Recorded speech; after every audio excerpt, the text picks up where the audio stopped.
Quoi de mieux que le lait maternel pour préserver la santé du bébé dès sa naissance, pour en faire un enfant protégé contre les maladies et un adulte sain?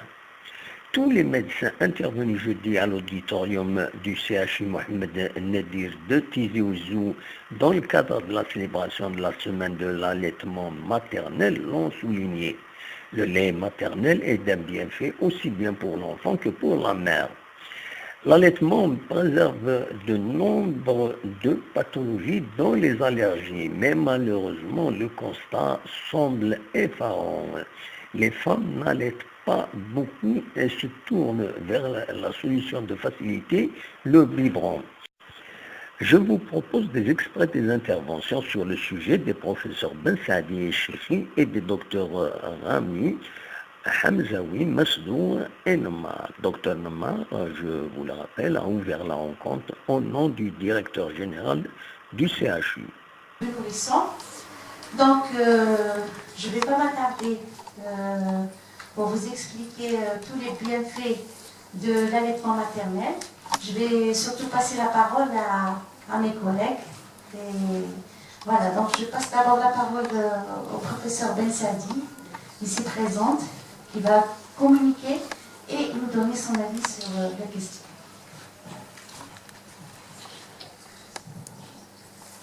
Bonjour, chers collègues et chers amis.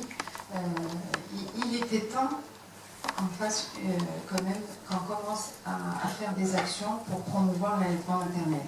Car la situation dans notre pays est catastrophique. L'allaitement maternel est en déclin. Il est vraiment, on a des chiffres qui sont très alarmants. Au moment où les pays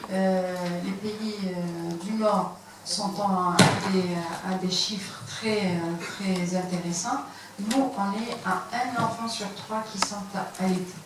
Et ça, pas forcément par les mamans qui travaillent. Les mamans qui travaillent sont les mamans allaitantes. C'est les mamans qui ne travaillent pas, qui n'allaitent pas. Et ça, c'est pas la faute des mamans, c'est notre faute. C'est la faute des professionnels de la santé, parce que nous ne faisons pas notre travail. D'abord, dans la formation, quand on voit que la formation n'accorde pas une importance à ce volet, quand on voit que nous n'accordons pas assez de temps aux mamans qui sont en face de nous, et les PMI ont perdu leur rôle. Parce qu'avant, la PMI, elle faisait tout pour apprendre à la maman ce que c'est qu'une grossesse, comment préparer l'allaitement, et tout ça est perdu. Peut-être pas forcément parce que les personnes qui sont présentes dans les PMI sont de mauvaise volonté, mais parce que les mamans vont consulter dans des cabinets de gynécologues, privés souvent, qui sont dépassés par le nombre de malades, donc qui ne peuvent pas accorder assez de temps à ce volet. Alors qu'il y a des PMI qui peuvent recevoir des mamans et que ces PMI ont le rôle justement de faire cette éducation sanitaire. Donc si on a commencé, la semaine de l'allaitement existe depuis longtemps. L'OMS et l'UNICEF font tout pour promouvoir l'allaitement maternel, mais l'Algérie ne suit pas les recommandations internationales. Cette fois-ci, le ministère de la Santé, c'était monsieur le ministre, professeur Hamzaoui, s'intéresse beaucoup à la mortalité périnatale. Il veut que les directives sont de promouvoir toutes les actions qui vont lutter contre la mortalité maternelle fœtale. Donc on va essayer je vous promets qu'on va essayer de faire des formations, de faire des actions qui vont être pérennes pour justement remonter ces chiffres qui sont catastrophiques. Et je vous remercie pour votre présence. Comme a bien dit professeur Bitsadi, des pays occidentaux allaitent leurs enfants, alors que nous, Algériens, avec l'amélioration du système de santé, quand même, il s'améliore depuis l'indépendance du pays, mais par rapport à l'allaitement maternel, on est toujours en retard. Et il faut savoir que l'allaitement maternel, il permet de prévenir pratiquement toute la majorité des pathologies qui sont émergentes de nos jours, notamment les allergies. D'ailleurs, nous allons parler de cela aujourd'hui. Et d'où l'intérêt de le promouvoir, que ce soit comme on est en train de le faire aujourd'hui, mais aussi il faut agir au niveau des populations et aussi dans les formations.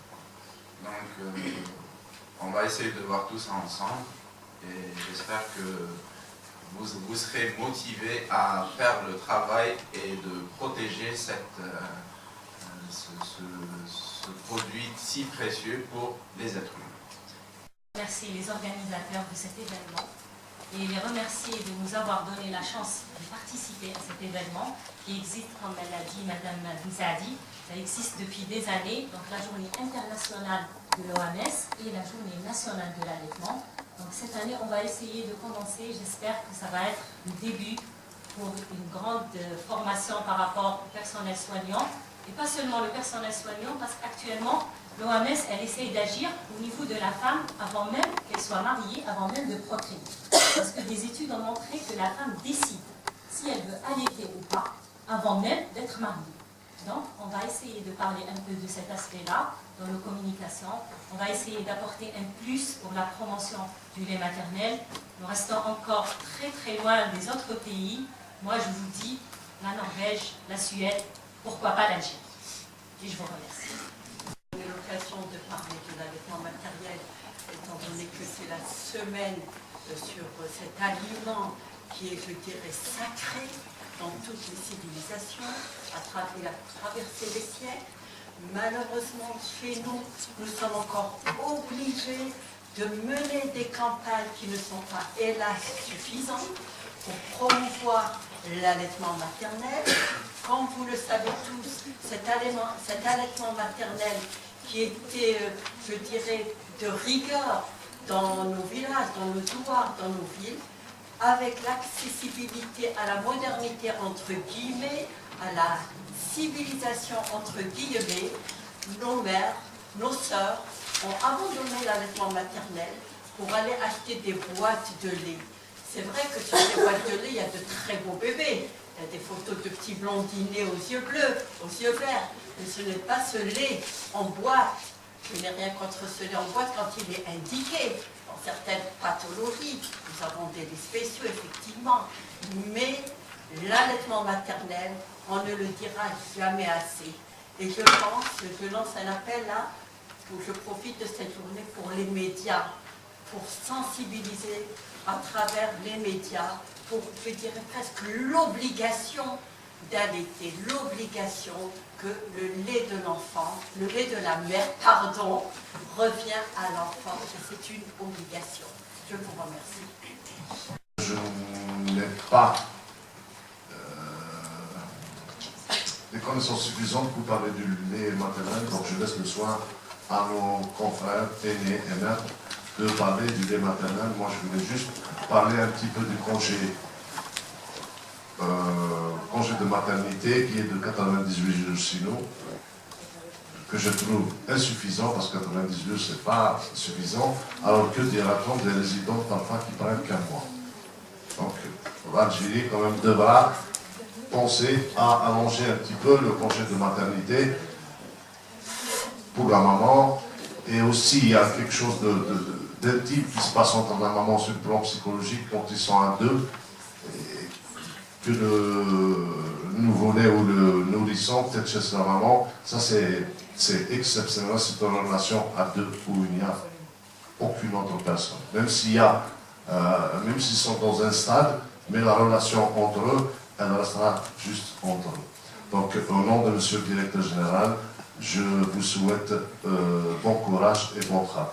Merci.